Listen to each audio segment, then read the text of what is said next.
আসসালামু আলাইকুম, কি অবস্থা, কেমন আছেন সবাই? তো আজকে বুধবার, তো আমরা চলে এসেছি মানিকগঞ্জ খালপাড়। তো এখানে দেখেন, তো পুলিশ ট্রাফিক কিছুই নেই।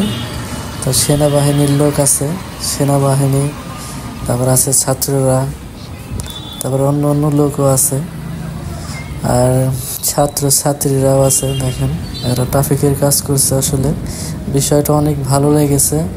তো এখানে কিন্তু আসলে নিয়ম মেনেই গাড়ি চলছে। তো যারা নিয়ম ভঙ্গ করছে তাদের আসলে কোন দিকে যেতে হবে তার একটা নির্দিষ্ট দিতেছে। আর বিষয়টা আমার কাছে অনেক ভালো লাগছে।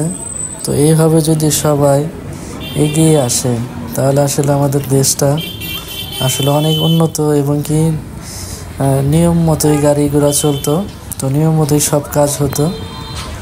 তো দেখেন, সেনাবাহিনীর লোকও কিন্তু কাজ করছে। তো ভালো লাগছে অনেকটাই।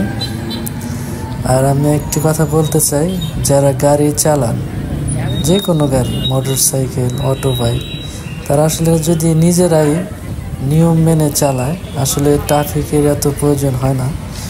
তো আসলে আমরা নিয়ম মেনে গাড়ি চালাবো, তাহলে আসলে গাড়ি যানজট কম হবে।